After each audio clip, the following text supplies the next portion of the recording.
Z rebalansom so se tako prihodki kot odhodki zvišali za dober milijon evrov. Glavni razlogi za rebalans so povečanje kapitalskih prihodkov, kar pomeni na prihodkovni strani.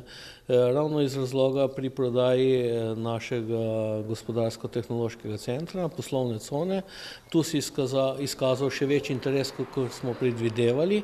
Od prodaje zemljišč v poslovni coni si v Škocjanu po novem obetajo skoraj 2 milijona evrov prihodkov.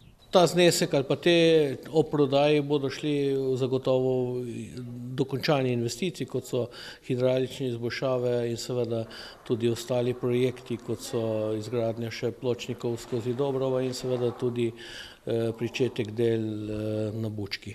Ob povečanih izdatkih za izgradnjo krožišča v Dobruški vasi glavno spremembo na odhodkovni strani predstavlja načrtovana izgradnja povezovalnega kanalizacijskega voda od Dolnje Stare vasi do čistilne naprave, ocenjena na dober milijon evrov. V naseljih, kjer je javno kanalizacijsko omrežje že zgrajeno, bodo s predvideno naložbo tako naposled rešili vprašanje odpadnih komunalnih voda. Če bodo gradnjo tudi dejansko začeli, bo to že 5. večji gradbeni poseg v občini.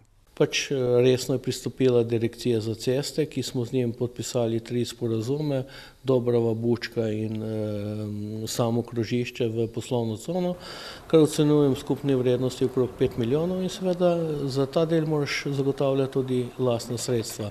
Za prenovo cestišča in izgradnjo pločnikov na Bučki občina letos namenja skoraj 300 tisoč evrov. Razpis za izbor izvajalca na prvem delu od Jermanvrha do podružnične šole je že zaključen, naložbo pa bo v 3/4 krila direkcija za infrastrukturo.